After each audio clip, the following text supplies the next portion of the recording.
Ici Sarah de Jeux Vidéo Techno et voici mes premières impressions de la collection Rose et Camélia sur Nintendo Switch.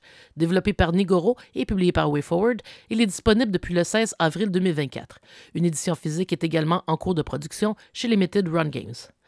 La collection Rose et Camélia, dont les 3 premiers jeux, y compris un spin-off avec les personnages de La Mulana, ont d'abord vu le jour en tant que jeu flash pour cellulaire, et il comprend 5 scénarios en tout.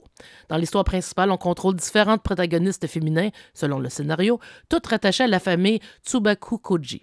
Au sein de ces guerres intestines, nous apprenons à nous battre au moyen de claques et à esquiver les baffes de nos ennemis.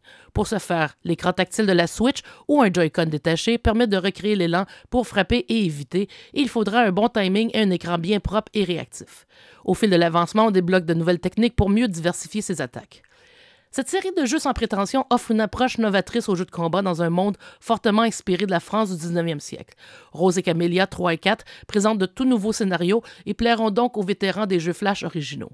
Le design des personnages est agréable, surtout si l'on considère que le studio, surtout connu pour La Mulana, n'est composé que de 3 personnes. On a noté un peu d'instabilité lorsque le jeu a planté dans l'écran des paramètres, mais autrement il semble bien fonctionner. Si on joue avec l'écran tactile, il faut vraiment s'assurer que celui-ci est bien propre pour optimiser nos réactions, surtout pour esquiver et contre-attaquer. Par défaut, les voix sont en anglais, mais on peut aussi opter pour l'audio japonais.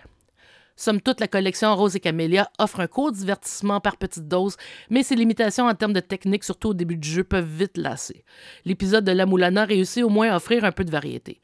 Mais il n'en reste pas moins que ce sont à la base de petits jeux faits pour les cellulaires qu'on aurait pu imaginer aussi sur la 3DS. Un mode pour 2 joueurs ajoute tout de même un peu de stratégie.